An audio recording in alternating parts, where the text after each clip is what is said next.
हिंदी प्रथम 1.1 में आप सभी का स्वागत है। शब्द से या दूसरी क्लास है। वीडियो बहुत लंबा ना हो जाए इसलिए मुझे दूसरा वीडियो बनाना पड़ा। ठीक है, तो शब्द से या दूसरी क्लास है। तो रचना या बनावट के आधार पर बातें हो गई थी। स्रोत, इतिहास, व्युत्पत्ति या उत्पत्ति के आधार पर तत्सम तद्भव भी पढ़ लिए थे, देशज भी पढ़ लिए थे, विदेशज पढ़ना है तो देशज एक बार फिर से देख लीजिए। देशज क्या है? देशज वे शब्द जिनकी उत्पत्ति अज्ञात है। वे शब्द जिनकी उत्पत्ति अज्ञात है। अगर उत्पत्ति अज्ञात है तो इसी देश के हैं, फिर देशज है। देशज के जो शब्द हैं उनको बोलते समय ध्वनियां ज्यादा निकलती हैं। देशज शब्द ध्वन्यात्मक होते हैं। जैसे कुछ शब्द हैं जो बार बार पूछे जाते हैं, आप इसे याद रखिए।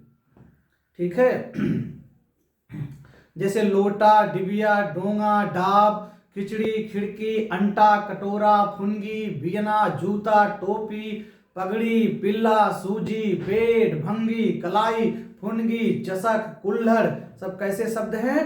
देशज हैं। कुल्हड़ अभी पूछा गया था, क्या है? देशज है। धड़ाम शब्द क्या है? देशज है। ठेठ क्या है? देशज है। पापड़ देशज है। हिनहिनाना, मिमियाना देशज है। चलिए आगे बढ़ते हैं। विदेशज, विदेशज यानी कि हिंदी में जो विदेशी शब्द हैं और प्रयोग किए जाते हैं उसे हम विदेशज कहते हैं। ठीक है, विदेश और जा माने उत्पन्न होना, विदेश माने विदेश से। वे शब्द जो विदेशी हैं और हिंदी में हम प्रयोग करते हैं उन्हें हम विदेशज कहते हैं। विदेशज में जैसे है कुछ शब्द हैं, आप सुनेंगे तो याद हो जाएगा। विदेशज में जैसे देखिए तुर्की है। तुर्की शब्द बीबी, बेगम, बेग, बक्सी, बहादुर, तोप, तमंचा, तलाश, लाश, लफंगा, आका, खा, खातून, मुगल, सराय, कैची, चाकू, चम्मच, जाजिम कैसे शब्द हैं? तुर्की के। बीबी, बेगम, बेग, बक्सी, बहादुर, तोप, तमंचा, तलाश, लाश, लफंगा, आका, खा, खातून, मुगल, सराय, कैची, चाकू, चम्मच कैसे शब्द हैं? तुर्की के शब्द हैं। तुर्की। इसके बाद देखिए पुर्तगाली। पपीता, पाव, पादरी, पिस्तौल, परात, गमला, कनिस्टर, अनानास, आलपीन, आलमारी, तौलिया, गोभी क्या है? पुर्तगाली के शब्द हैं। आलू क्या है? पुर्तगाली है। तो पपीता, पाव, पादरी, पिस्तौल, परात, गमला, अनानास, आलपीन, आलमारी, तौलिया, गोभी, कनिस्टर क्या है? पुर्तगाली के शब्द हैं। गमला, कनिस्टर, बाल्टी पुर्तगाली है। बाल्टी पूछा गया था, क्या है? पुर्तगाली है। बहुत ही मोस्ट है। तो पपीता, पाव, पादरी, पिस्तौल, परात, गमला, कनिस्टर, अनानास, आलपीन, आलमारी, तौलिया, गोभी सब कैसे शब्द हैं? पुर्तगाली के शब्द हैं। चाय और चीनी, चीनी का शब्द है। बम क्या है? डच है। रिक्शा, झम्पान कैसा शब्द है? जापानी है। रिक्शा, झम्पान क्या है? जापानी का शब्द है। ठीक है, फ्रेंच या फ्रांसीसी जैसे रिपोर्टाज, कूपन, कारतूस, अंग्रेज, लैंड ये फ्रेंच या फ्रांसीसी के शब्द है। रिपोर्टाज, कूपन, कारतूस, अंग्रेज, लैंड फ्रेंच या फ्रांसीसी के शब्द हैं। ये सब पूछे जाते हैं, आपको याद रखना होगा, आप याद रखें इसे। इसके बाद फारसी भी शब्द पूछे जाते हैं। फारसी के शब्द, फारसी के शब्दों का हमने कविता टाइप के ट्रिक बना लिया है, आप सुनेंगे तो याद हो जाएगा। फारसी के शब्द जैसे देखिए अफसोस, आबदार, आबरू, आतिशबाजी, अदा, कद, कमीना, कमरबंद, किसमिस, कुश्ती, कुश्ता, कूचा, खामोश, खुशखाल, खामोश, खुश, खाल, खुराक, रंग, रोगन, राह, याद, यार, वरना, वापिस, हफ्ता, हजार, चेहरा, चश्मा, चरखा, चाबुक, चादर क्या है? फारसी के शब्द हैं। चेहरा, चश्मा, चरखा, चाबुक, चादर कैसे शब्द है? फारसी के शब्द हैं। चेहरा, चश्मा, चरखा, चाबुक, चादर क्या है? फारसी का शब्द है। बेहुदा, बहरा, बीमार क्या है? फारसी के शब्द हैं। मुर्गा, मजा, मलाई, मीना, मादा, मरहम फारसी के शब्द। दिल, दिलेर, दंगल, देहात, दीवार, दुकान, दवा क्या है? फारसी है। जमीन, जमींदार फारसी है। शादी कैसा शब्द है? फारसी का शब्द है। शादी क्या है? फारसी का। रुमाल फारसी, गुलाब फारसी है। तो याद रखना है ये क्या है? फारसी के शब्द हैं। तो कद, कमीना, कमरबंद, किसमिस, कूचा, खामोश, खुशखाल, खुराक, रंग रोगन राह याद यार वरना वापिस हफ्ता हजार, चेहरा चश्मा चरखा चाबुक चादर। याद रखना क्या है, फारसी के शब्द हैं। मुर्गा मजा मलाई मीना मादा मराम कैसे शब्द हैं, फारसी के शब्द हैं। ये सब क्या हैं, फारसी के शब्द हैं। इसके बाद अरबी। अरबी में देखिए, अरबी में अल्लाह, अक्ल, आदमी, औरत, मुहावरा, मामूली, कबीर, तकिया कैसा शब्द है, मौसम। मौसम क्या है, अरबी के शब्द है। मौसम क्या है, अरबी के शब्द हैं। इस प्रकार अरबी में भी है। शराब अरबी है, शहद अरबी है। आगे और बढ़ते हैं तो अंग्रेजी के शब्द। अंग्रेजी के शब्दों में कुछ शब्द मैं आपको बता रहा हूँ, जैसे पार्टी। पार्टी क्या है, अंग्रेजी है। अस्पताल अंग्रेजी, बॉटल अंग्रेजी, कप्तान अंग्रेजी, स्वेटर अंग्रेजी, कलेक्टर, कलेक्टर देखिए अंग्रेजी का शब्द है। जज अंग्रेजी, जज क्या है, अंग्रेजी। कप्तान, क्रिकेट, क्रिकेट के सारे शब्द अंग्रेजी के हैं। माचिस, देखिए माचिस नहीं लगता अंग्रेजी का होगा, लेकिन इतना बार प्रयोग हुआ है लगता है हिंदी, तो माचिस अंग्रेजी का शब्द है। स्वेटर अंग्रेजी का है। शर्ट पैंट क्या है, अंग्रेजी के शब्द हैं। शर्ट पैंट स्वेटर ब्लाउज क्या है, अंग्रेजी। Powder holder, battery, train, fees अंग्रेजी के शब्द हैं। ऐसे बहुत सारे शब्द हैं जो अंग्रेजी के हम लोग प्रयोग करते हैं हिंदी में। तो आपको तुर्की बता दिए हम, चीनी बताए, फ्रेंच या फ्रांसीसी बता दिए, पुर्तगाली बता दिए, अरबी फारसी के शब्द हो गए, अंग्रेजी के हो गए। ये सारे शब्द आप याद रखिए, ठीक है, पूछे जाते हैं। तो विदेशज भी हो गया। संकर शब्द किसे कहेंगे, संकर मतलब दो भाषाओं के मेल। दो भाषाओं के मेल से एक जो नया शब्द बन जाता है उसे हम संकर कहते हैं। जैसे रेल गाड़ी, रेल अंग्रेजी का शब्द है, गाड़ी हिंदी, बन गया रेलगाड़ी। रेलगाड़ी क्या है, शंकर शब्द है। रेलगाड़ी क्या है, शंकर शब्द है। उड़न तस्तरी शंकर शब्द है। थानेदार शंकर शब्द है। थानेदार शंकर शब्द है। मोटरसाइकिल, मोटरसाइकिल क्या है, शंकर शब्द है। दो भाषाओं के मेल से एक नया शब्द जो बनता है उसे हम संकर शब्द कहते हैं। ठीक है, बात समझ में आ रही ना। चलिए आगे बढ़ते हैं। इसके बाद अर्थ के आधार पर चार भेद होते हैं, एकार्थी, अनेकार्थी, विपर्यार्थी, समानार्थी। एकार्थी जिन शब्दों के एक अर्थ हो, एकार्थी हैं। जैसे घर, घर, नदी, नदी क्या है, एकार्थी। घर, घर अर्थ घर ही होता है, नदी का अर्थ नदी ही होता है। यानी कि वे शब्द जिनके एक ही अर्थ हो वो एकार्थी है। जैसे घर, नदी आदि। अनेकार्थी, अनेक धनार्थी, यानी कि वे शब्द जिनके अनेक अर्थ हों। जैसे देखिए कनक, कनक के कई अर्थ हैं। कनक माने क्या होता है, धतूरा। कनक माने सोना होता है। जैसे पानी, पानी का अर्थ इज्जत होता है। एक पानी का अर्थ होता है चमक, एक पानी जल यानी पीने वाला। तो ये अनेकार्थी शब्द इस प्रकार हो जाएंगे। विपरीतार्थी मतलब विलोम शब्द। जैसे जय का पराजय, राजा का रंक। जय का पराजय, राजा का रंक, आदि का अंत। इस प्रकार शब्द जो है वो विपरीतार्थी है, यानी कि विलोम शब्द। वे शब्द जो उसका विलोम बताए, उल्टा बताए, विपरीतार्थी है। जैसे राजा, राजा का रंक, या राजा का रानी, या राजा का प्रजा। आदि का अंत, जय का पराजय क्या है, विलोम शब्द। इसके बाद समान धन अर्थी, समानार्थी यानी कि पर्यायवाची। पर्यायवाची, समानार्थी पर्यायवाची को कहेंगे समानार्थी। जैसे घोड़ा, घट, है, तुरंग, वाज, सैंधव, ये सब घोड़ा के पर्यायवाची हैं।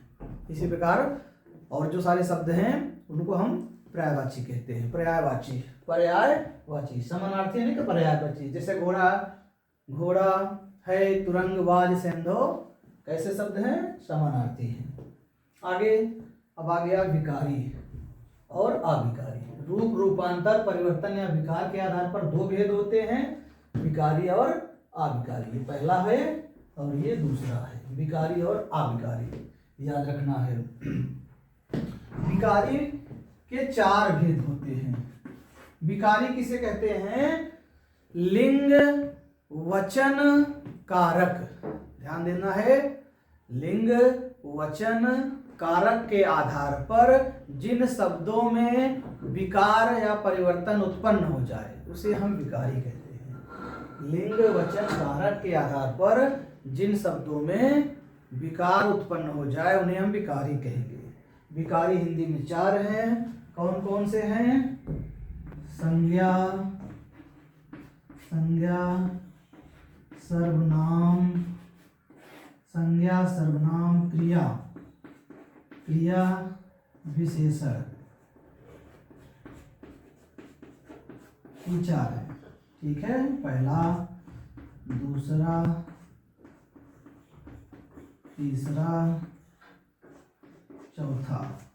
तो विकारी वे शब्द हैं जिन शब्दों में लिंग वचन कारक के आधार पर परिवर्तन हो जाए। किसी एक के आधार पर अगर परिवर्तन हो जाएगा, चाहे लिंग, चाहे वचन, चाहे कारक, तो विकारी शब्द हैं। अविकारी उसे कहते हैं जिन शब्दों में लिंग वचन कारक के आधार पर परिवर्तन ना हो, वो क्या है? अविकारी शब्द हैं। आप परिभाषा लिख लीजिए, मैं बोल रहा हूं जिन शब्दों में लिंग वचन कारक के आधार पर परिवर्तन ना हो वो अविकारी है। अगर आपको याद रहे तो लिखने की कोई जरूरत ही नहीं है, याद रखिए, बहुत अच्छी बात है। चलिए आगे बढ़ते हैं। अविकारी में क्या है? अविकारी के भी 4 भेद हैं। जिन शब्दों में लिंग वचन कारक के आधार पर परिवर्तन ना किया जा सके वो अविकारी हैं। आ माने नहीं, विकार माने परिवर्तन, जिसमें विकार ना हो। जैसे देखिए, क्रिया विशेषण,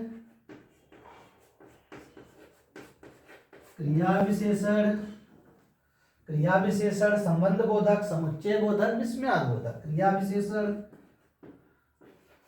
संबंध बोधक, क्रिया विशेषण, संबंध बोधक, समुच्चय बोधक,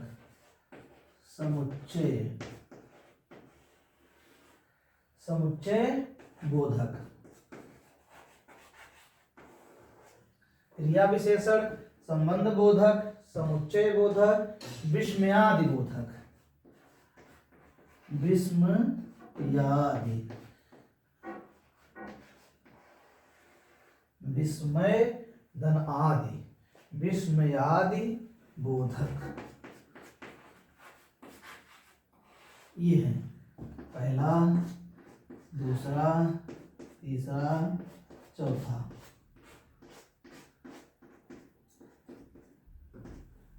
ठीक है, तो रूप रूपांतर परिवर्तन या विकार के आधार पर 2 भेद होते हैं। कितने? 2 भेद होते हैं, विकारी और अविकारी। विकारी 4 हैं। कौन कौन? संज्ञा, सर्वनाम, क्रिया विशेषण। अविकारी 4 हैं, क्रिया विशेषण, संबंध बोधक, समुच्चय बोधक, विस्मयादि बोधक। ठीक है, जिन शब्दों में लिंग वचन कारक के आधार पर परिवर्तन हो वो विकार है, विकारी। जिन शब्दों में लिंग वचन कारक के आधार पर परिवर्तन ना हो वे क्या है? अविकारी है। ठीक, इसके बाद एक बार फिर से रिवीजन करिए। शब्द भेद, रचना एवं बनावट के आधार पर शब्द के 3 भेद होते हैं। कौन कौन? रूढ़ शब्द, यौगिक शब्द, योग रूढ़। स्रोत, इतिहास, व्युत्पत्ति और उत्पत्ति के आधार पर शब्द के 4 भेद। तत्सम, तद्भव, देशज, विदेशज। कुछ विद्वान शंकर को मान लेते हैं। अर्थ के आधार पर 4 भेद, एकार्थी, अनेकार्थी, विपरार्थी, समानार्थी। कामता प्रसाद के अनुसार 2 भेद, सार्थक और निरर्थक। जिनके शब्द सार्थक हो सार्थक, जिनके निरर्थक हो निरर्थक। जैसे पानी सार्थक है, वाणी निरर्थक। रूप रूपांतर परिवर्तन या विकार के आधार पर 2 भेद, विकारी और अविकारी। विकारी 4, संज्ञा, सर्वनाम, क्रिया विशेषण। अविकारी 4, क्रिया विशेषण, संबंध बोधक, समुच्चय बोधक, विस्मयाद बोधक। ठीक, चलिए आगे बढ़ते हैं। अब देखिए, ये बहुत ही विशेष बातें हैं। ये कैसे विकारी हैं इसको हम बताते हैं आपको। ये विकारी 4 कैसे हैं और ये अविकारी कैसे हैं। ठीक है, इसको मिटाना पड़ेगा तभी इसका सॉल्यूशन आएगा। मिटा दें? चलिए ठीक, मिटाते हैं।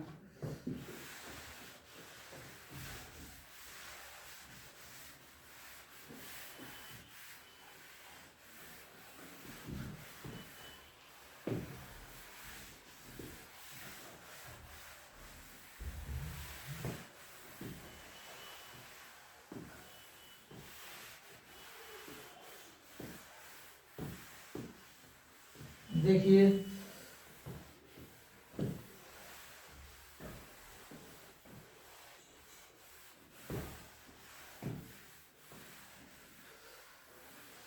मत कर निराशा की बातें, जीवन सफलता की आशा है, कर्तव्य कर्म करते जाओ, यही जीवन की परिभाषा है।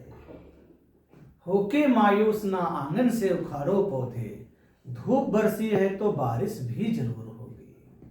और अधिक ले जांच देवता, इतना क्रूर नहीं है, थक कर बैठ गए क्या भाई, मंजिल दूर नहीं है।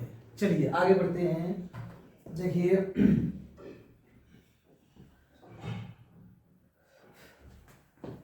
अब देखिए जो विकारी थे ये 4, तो संज्ञा में एक शब्द हम लेते हैं। संज्ञा में देखिए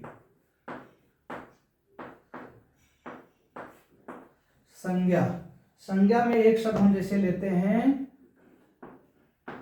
लड़का। यहां हम हेडिंग बना दे रहे हैं विकारी में पहला संज्ञा लेते हैं।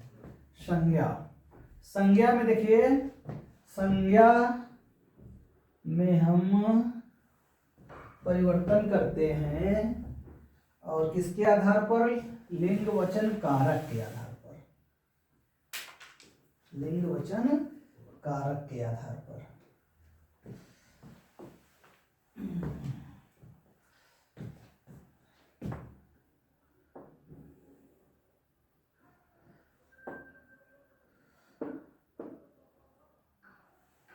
थोड़ा सा और जगह दे, यहां बनाते हैं, यहां पर लड़का ना, लड़का में लिंग वचन कारक।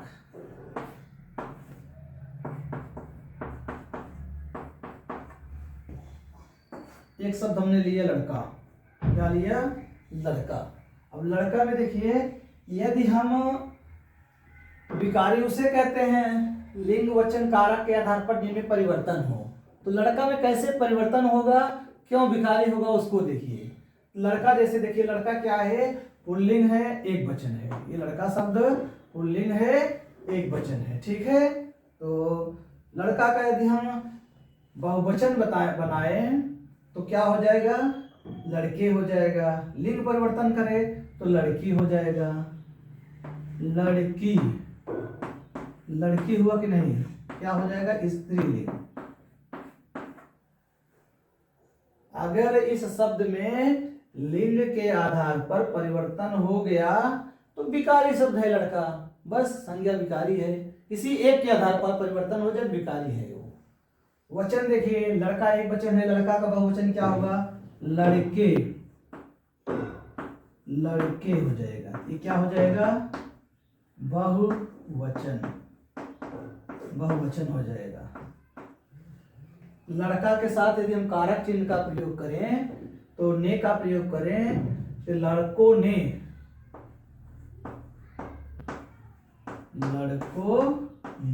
हो जाएगा। कि कौन सा कारक होगा, कर्ता कारक हो जाएगा। यही बता रहे हैं संज्ञा, ठीक है, ये संज्ञा अभी बता रहे हैं। तो लड़का शब्द जो है इसका लिंग परिवर्तन किए, स्त्रीलिंग में किए तो लड़की, वचन बदले तो लड़के बहुवचन हो गया। कारक का प्रयोग करें लड़कों ने, और भी कारक का प्रयोग हो जाएगा इसमें। तो यह जो संज्ञा शब्द है, संज्ञा शब्द में लिंग वचन कारक के आधार पर परिवर्तन होता है। संज्ञा शब्द क्या है, विकारी है, ठीक। आगे बढ़ते हैं, अब इसको मिटा देते हैं, दूसरा शब्द लेते हैं। दूसरा शब्द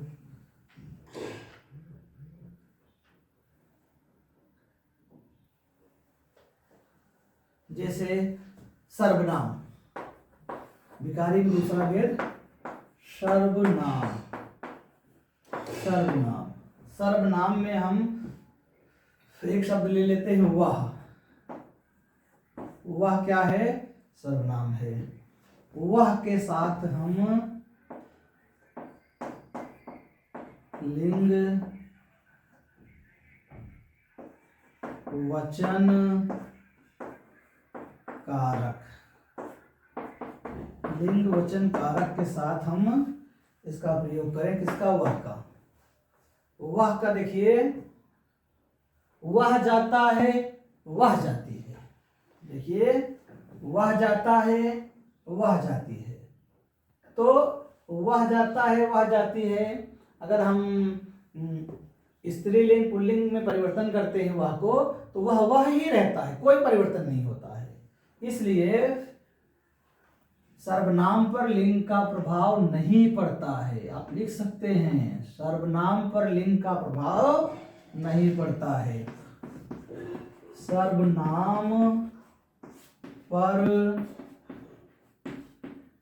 लिंग का प्रभाव नहीं पड़ता है। ठीक है, सर्वनाम पर लिंग का प्रभाव नहीं पड़ता है। देखिए, यह क्या है? वह एक वचन है, वह एक वचन है, एक वचन है वह। इसका बहुवचन बनाएंगे तो क्या हो जाएगा? वह का वे हो जाएगा, वह का वे हो जाएगा। यह बहुवचन, बहुवचन हो गया। वह का वे, वह एक वचन है, अगर हम इसका वचन बदलेंगे तो बहुवचन बनाएंगे, वह का वे हो जाएगा। परिवर्तन हो रहा है लिंग वचन कारक के आधार पर। तो वचन के आधार पर परिवर्तन हो रहा। क्या है? सर्वनाम विकारी है। सर्वनाम क्या है? विकारी है। समझ पा रहे हैं? सर्वनाम विकारी है। कारक का प्रयोग करेंगे, वह के साथ अगर कर्ता कारक का प्रयोग करेंगे तो उन्होंने हो जाएगा।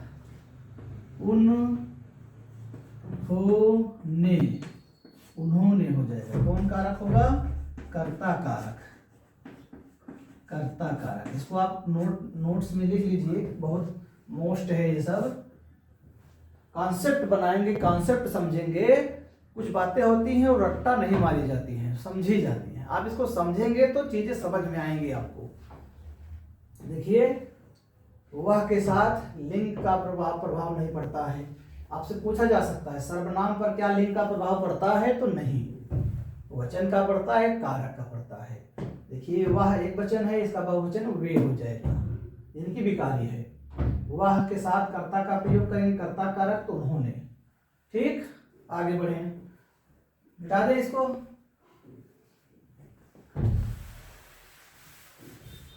सर्वनाम हो गया। अब विकारी, तीसरा विकारी शब्द क्या था? सर्वनाम संज्ञा हो गया, सर्वनाम हो गया। तीसरा देखिए, क्रिया को लेते हैं। क्रिया, तीसरा भेद क्या है? क्रिया। क्रिया, क्रिया में जैसे हम एक शब्द ले लेते हैं, जाता। जाता शब्द, जाता शब्द का लिंग वचन, लिंग वचन कारक, कारक के आधार पर परिवर्तन करते हैं। लिंग वचन कारक के आधार पर। तो जाता का स्त्रीलिंग क्या होगा? जाता पुल्लिंग है यहाँ पर, ये जाता का स्त्रीलिंग क्या हो जाएगा? जाति। जाति, वह जाता है, वह जाती है। तो जाता का उनकी क्रिया के साथ लिंग का प्रभाव पड़ता है। ठीक है, स्त्रीलिंग पुल्लिंग, स्त्रीलिंग पुल्लिंग में क्रिया बदलती है। तो क्या है? अगर बदली एक के आधार पर बदल गया तो विकारी है, विकार हो रहा है, विकार परिवर्तन हो रहा है। जाता का हम बहुवचन बनाएंगे तो जाते हो जाएगा, जाते। ठीक है, ये बहुवचन हो गया, बहुवचन, बहुवचन, ये स्त्रीलिंग। ठीक, यानी कि इस जाता क्रिया पर लिंग का प्रभाव पड़ा। पुल्लिंग है, अगर स्त्रीलिंग बनाएंगे जाति। ठीक है, ये एक वचन है जाता, बहुवचन बनाएंगे जाते। और क्या क्रिया के साथ कारक का प्रभाव होता है? नहीं होता है, क्रिया के साथ कारक का प्रभाव नहीं पड़ता है। ठीक है, जाता को जाता ने, जाता से ऐसा प्रयोग नहीं होता है, अशुद्ध है, तो कारक का प्रभाव नहीं होता है। आप लिख सकते हैं यहाँ पर क्रिया के साथ कारक का प्रयोग नहीं होता है। ठीक है, क्रिया के साथ कारक का प्रभाव नहीं पड़ता है।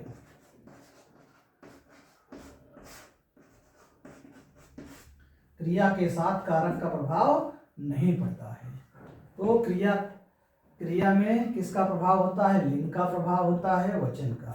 क्रिया में क्रिया के साथ, क्रिया शब्दों के साथ, शब्द पढ़ रहे हैं हम, क्रिया शब्दों के साथ लिंग का प्रभाव होता है, वचन का प्रभाव पड़ता है। अगर एक के आधार पर परिवर्तन हुआ तो विकारी हुआ, सीधा किसी एक के आधार पर हो जाए तो विकारी है। चलिए, क्रिया समझ लिए हम लोग, आगे बढ़ते हैं।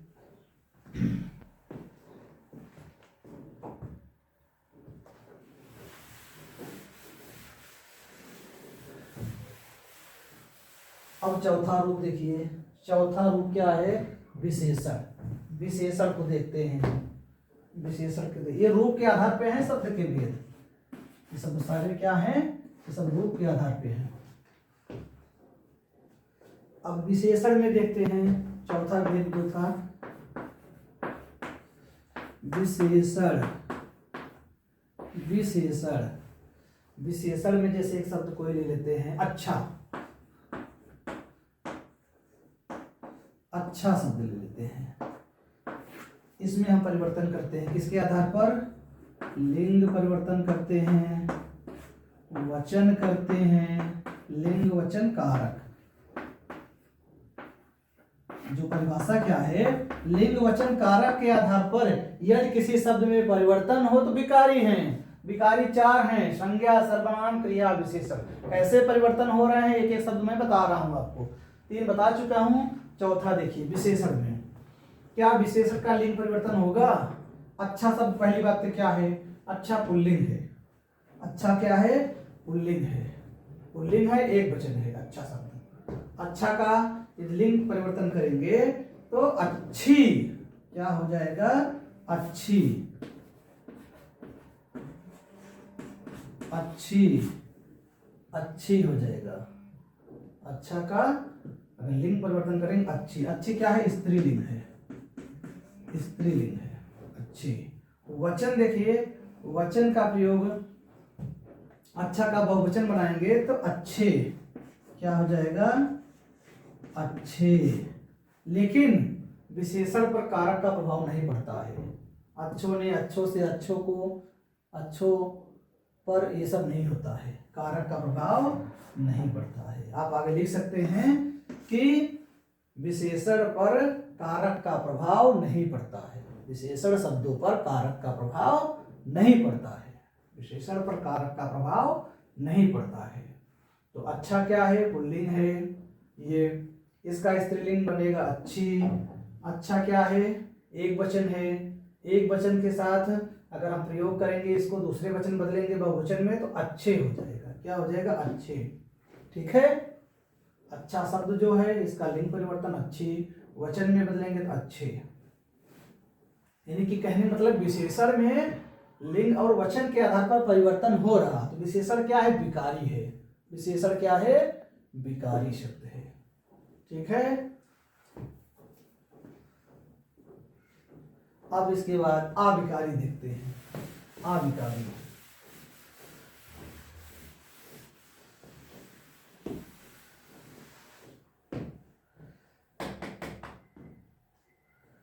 अविकारी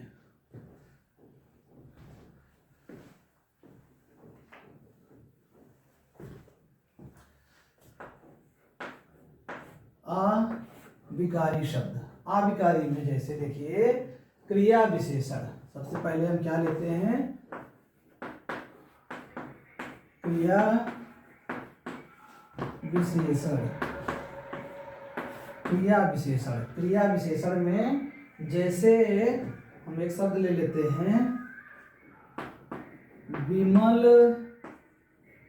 विमल धीरे धीरे जाता है। क्रिया विशेषण, ठीक है, क्रिया विशेषण बात हो रही है। क्रिया विशेषण वह शब्द जो क्रिया की विशेषता बताए वह क्रिया विशेषण है। जाता है क्रिया है, इसकी विशेषता क्या बता रहा है? धीरे धीरे। धीरे धीरे क्या है? क्रिया विशेषण। हम शब्द पढ़ रहे हैं, ठीक है, क्रिया विशेषण। धीरे धीरे क्या है? क्रिया विशेषण। जाता है क्रिया है, इसका धीरे धीरे क्रिया विशेषण हो जाएगा। क्या हो जाएगा? क्रिया विशेषण हो जाएगा, ठीक है। अब देखिए, विमल धीरे धीरे जाता है, या इसी को कर दे हम, श्वेता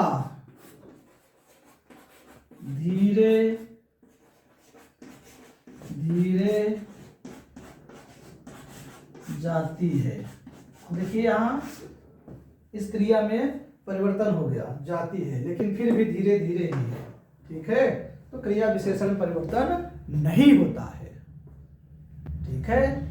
लिंग वचन कारक के आधार पर क्रिया विशेषण परिवर्तन नहीं होता है। यहाँ भी धीरे धीरे है, यहाँ भी धीरे धीरे है। यहाँ देखिए पुल्लिंग है, ये करता स्त्रीलिंग हो गया, फिर भी क्रिया विशेषण अपने मूल रूप में ही रहता है, परिवर्तन नहीं होता है। इसीलिए क्रिया विशेषण, इसीलिए इसे अविकारी कहते हैं, इसमें परिवर्तन नहीं होता है, ठीक है, अविकारी है। लिंग वचन कारक के आधार पर परिवर्तन नहीं होता है, तो अविकारी है। बस समझ पा रहे हैं? बहुत ही आसान है। चलिए आगे बढ़ते हैं। क्रिया विशेषण हो गया। संबंध बोधक, बहुत ही अच्छा उदाहरण हम आपको बताएंगे। संबंध बोधक देखते हैं।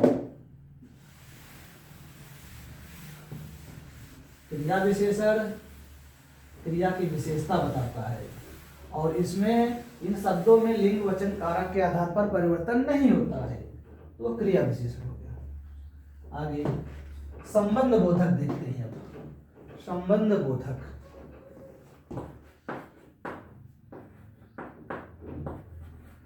संबंध बोधक, संबंध बोधक, संबंध बोधक देखिए दूसरा भेद था ये। दूसरा संबंध बोधक में जैसे एक वाक्य लेते हैं, धन के बिना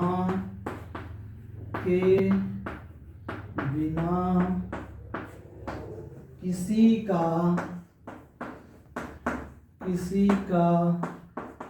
काम नहीं चलता। धन के बिना किसी का काम नहीं चलता। संबंध बोधक अव्यय वे शब्द हैं जो दो पदों के बीच संबंध बताएं, ठीक है। शब्द की बात हो रही है यहां पर।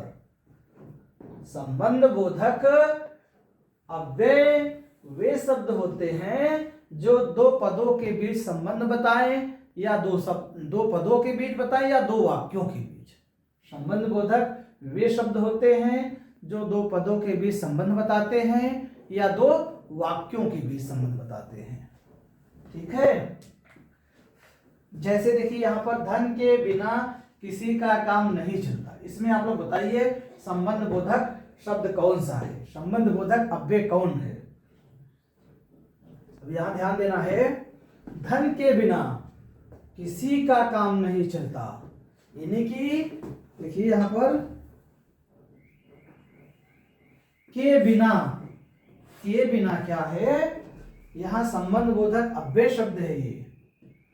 धन के बिना, धन अगर नहीं रहेगा तो किसी का काम नहीं चलेगा। धन नहीं रहेगा तो किसी का काम नहीं चलेगा। यह संबंध बता रहा है। कौन सा शब्द संबंध बता रहा है? के बिना, ठीक है। ये क्या है? के बिना संबंध बोधक क्या है? अव्यय है, अविकारी शब्द है, ठीक है। संबंध बोधक अव्यय या अविकारी शब्द है। कौन सा? के बिना, ठीक है। धन संज्ञा है, यहाँ किसी सर्वनाम है, यहाँ काम संज्ञा है, ठीक है। तो धन के बिना किसी का काम नहीं चलता। तो इन दो पदों में इन दो पदों में संबंध कौन बता रहा है? के बिना बता रहा है। इसमें और इसमें संबंध के बिना बता रहा है। ठीक है, संबंध बोधक अव्यय है। आगे बढ़ते हैं। अब समुच्चय बोधक। समुच्चय बोधक संबंध मतलब संबंध बताए। ठीक है, किसमें संबंध बताएगा? दो पदों के बीच संबंध बताएगा, वो संबंध बोधक है।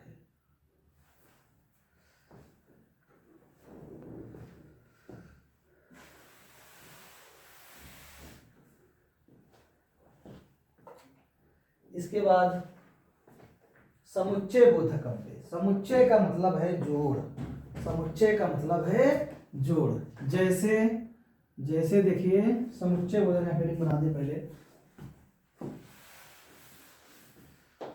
तीसरा, समुच्चय बोधक। समुच्चय बोधक अव्यय, समुच्चय बोधक। ठीक है, समुच्चय बोधक। इसका उदाहरण जैसे देखिए, 2 और 2 4 होते हैं। 2 और 2 4 होते हैं।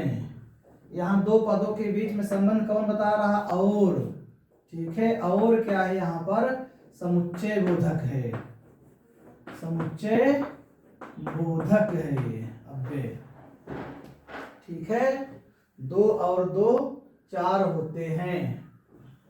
समुच्चय का मतलब है, समुच्चय का मतलब है जोड़। समुच्चय का मतलब जोड़। दो पदों को जो जोड़े वह समुच्चय बोधक अव्यय है। समुच्चय बोधक अव्यय जोड़ते हैं। 2 और 2 4 होते हैं। यहाँ 2 और 2 को कौन जोड़ रहा है? और, किंतु, परंतु, लेकिन, ये सब अव्यय शब्द होते हैं।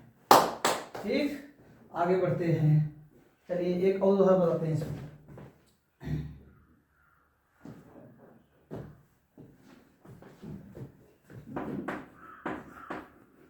विमल पढ़ता है लेकिन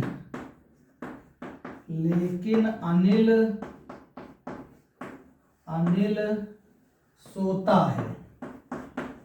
देखिए, सोता है। विमल पढ़ता है लेकिन अनिल सोता है। अब यहाँ देखिए, एक वाक्य ये हो गया, एक वाक्य ये हो गया। दोनों वाक्यों को जोड़ कौन रहा है? दोनों वाक्यों को कौन सा शब्द जोड़ रहा है? लेकिन। ये लेकिन क्या है? ये लेकिन समुच्चय बोधक अव्यय है। ठीक है, समुच्चय बोधक अव्यय है। वह शब्द, वह आविकारी शब्द, वह आविकारी शब्द जो दो पदों को जोड़े या दो वाक्यों को जोड़े, वह क्या कहलाता है? समुच्चय। समुच्चय मतलब जोड़।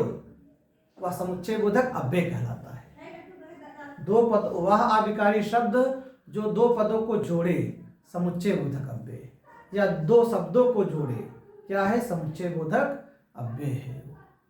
तो समुच्चय बोधक अव्यय कहाँ पर आते हैं? ध्यान देना है। यह वाक्य कैसा वाक्य है? ये संयुक्त वाक्य है। संयुक्त वाक्य के बीच में या संयुक्त वाक्य को कौन जोड़ता है? समुच्चय बोधक अव्यय जोड़ता है। ठीक है, मिश्र वाक्य को भी समुच्चय बोधक अव्यय जोड़ता है। दो पदों को भी समुच्चय बोधक अव्यय जोड़ता है, याद रखना है। ठीक है, आगे और बढ़ते हैं। विस्मयादि बोधक देखते हैं। ठीक, विस्मयादि बोधक, ये जो आविकारी हैं, ये आविकारी शब्द लिंग वचन कारक के आधार पर परिवर्तन नहीं होते हैं। ठीक है, इनके चार भेद हैं: क्रिया विशेषण, संबंध बोधक, समुच्चय बोधक, विस्मयादि बोधक। क्रिया विशेषण में हमने एक आपको बताया धीरे धीरे। संबंध बोधक में के बिना एक शब्द हमने बताया आपको, के बिना। समुच्चय बोधक समुच्चय बोधक में और बताएं, लेकिन बताएं, तो और, लेकिन, परंतु, अथवा, ये सब शब्द आते हैं जो समुच्चय, जो अभिकारी शब्द हैं। अभिकारी शब्द ही समुच्चय बोधक, क्रिया विशेषण, संबंध बोधक, विस्मयादि में आते हैं। ठीक है, समुच्चय बोधक में हमने और बताया आपको, लेकिन 2 शब्द बताए। अब आगे विस्मयादि बोधक। विस्मयादि बोधक आप कॉन्सेप्ट याद रखेंगे तो आप कर लेंगे। विस्मयादि बोधक, विस्मयादि बोधक, विस्मयादि बोधक चौथा भेद है। ठीक है, विस्मय धन आदि, तो विस्मयादि बोधक। विस्मयादि बोधक में क्या होता है? विस्मयादि बोधक वे शब्द होते हैं जहां पर हर्ष, दुख, विस्मय आदि की बातें होती हैं। वे शब्द, वे आविकारी शब्द जो हर्ष, दुख, विस्मय की बात करें, या जहां पर हर्ष, दुख, विस्मय का बोध हो। ठीक है, या आप इस प्रकार लिख सकते हैं, वे आविकारी शब्द जो हर्ष, दुख, विस्मय का बोध कराएं, उन्हें हम क्या कहते हैं? विस्मयादि बोधक कहते हैं। विस्मयादि बोधक शब्द कहते हैं, उन्हें हम विस्मयादि बोधक शब्द कहते हैं। ठीक है, जैसे वाह, वाह, विस्मयादि बोधक में आपको विस्मयादि बोधक का चिन्ह मिलेगा निश्चित रूप से, यही पहचान है आपकी। वाह, कितना, कितना सुंदर, वाह कितना सुंदर दृश्य है, वाह कितना सुंदर दृश्य है, वाह कितना सुंदर दृश्य है। वाह यहाँ पर क्या है? विस्मयादि बोधक शब्द है, विस्मयादि बोधक शब्द है। ठीक है, अरे, अजी, ये सब कैसे शब्द हैं? विस्मयादि बोधक के शब्द हैं। ठीक है, क्लास अच्छी लगी हो तो आप लोग लाइक करें, सब्सक्राइब करें। जो भाई बंधु हिंदी पढ़ रहे हैं आप उनके पास भी भेजें, क्योंकि वे लोग भी लाभ उठा सकें। ठीक है, ना थका हूं मैं, न मैंने हिम्मत हारी, हौसले हैं बुलंद, सफर है अभी जारी। ठीक, धन्यवाद, सबको प्रणाम।